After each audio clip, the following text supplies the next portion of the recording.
teman-teman, kalian tahu nggak sih apa itu gangguan skizofrenia? Atau ada yang belum pernah dengar apa itu skizofrenia? Nah, di sini saya akan menjelaskan apa itu gangguan skizofrenia dan contoh kasus skizofrenia. Simak ya. Apa sih skizofrenia itu?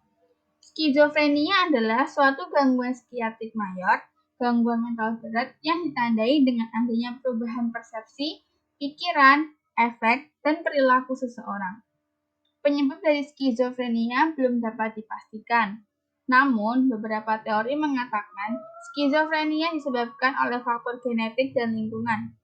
Selain itu juga diketahui bahwa adanya kelainan pada anatomi otak, neurotransmitter, infeksi, dan trauma merupakan beberapa penyebab dari skizofrenia. Skizofrenia sendiri dibagi menjadi 3 tipe. Yang pertama yaitu tipe skizofrenia paranoid, skizofrenia katatonik, dan skizofrenia disorganisasi.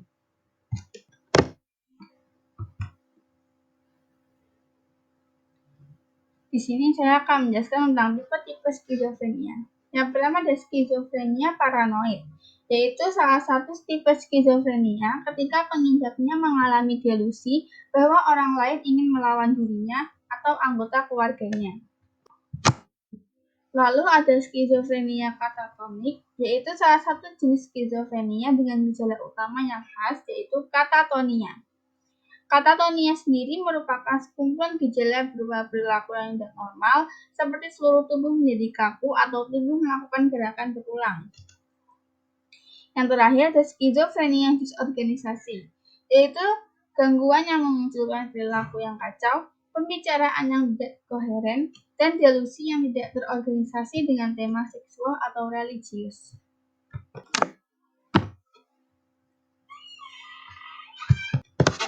Nah, ini ada salah satu contoh kasus skizofrenia.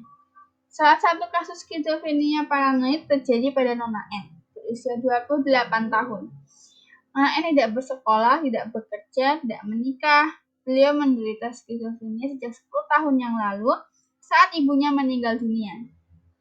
Nona N juga menderita masalah tambahan berupa status gizi overweight.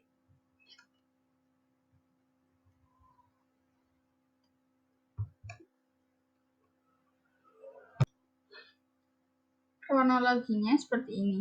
Nona N tinggal bersama 2 orang kakaknya yang tidak paham skizofrenia, sehingga tidak teratur dalam memberikan obat pada Nona N dan tidak membawa Nona N ke dokter ahli jiwa.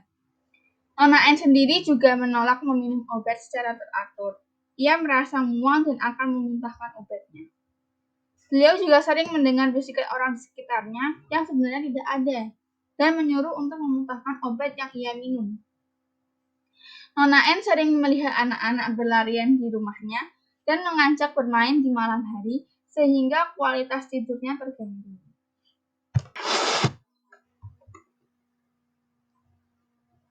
Untuk latar belakang status sosial ekonomi Nona N, keluarga Nona N dari kalangan rendah sehingga tidak mampu berobat ke dokter ahli jiwa. Status pendidikan keluarganya pun juga rendah dan pengetahuan keluarga tentang skizofrenia juga kurang.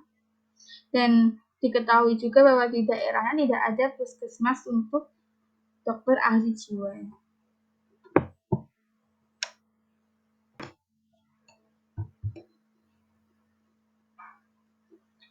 Berdasarkan kisah Nona N tadi, diberikan penanganan atau terapi yaitu berupa terapi farmakologis, yaitu risperidon yang diminum 2 kali sehari setelah makan. Nona N diminta untuk tidak memuntahkan obat yang diberikan dan meminumnya secara teratur, makan dengan gizi seimbang, dan olahraga teratur seperti jalan pagi 30 menit setiap hari. Hasil dari terapi yang dilaksanakan, Nona N sudah minum obat secara teratur, kakak Nona N rutin memantau, dan sudah kontrol teratur juga, halusinasi visual dan auditoriknya berkurang, sudah dapat tidur dengan baik, namun belum mau melakukan olahraga yang disarankan.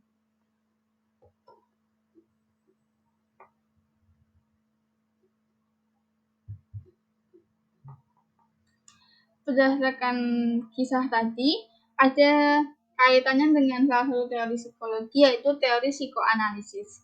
Secara khusus, teori psikoanalisis Freud mengenai pasien dengan sindrom skizofrenia telah menjadi salah satu teori yang paling mendasar. Salah satu gagasan utama para psikoanalisis adalah bahwa penyakit ini bukanlah kelainan otak, melainkan penyakit dalam keadaan tidak sadar yang disebabkan oleh perasaan homoseksual yang tidak terselesaikan. Begitulah presentasi dan penjelasan dari saya tentang gangguan pada skizofrenia dan juga kasusnya. Terima kasih telah menyimak hingga akhir. Sampai jumpa. Dadah.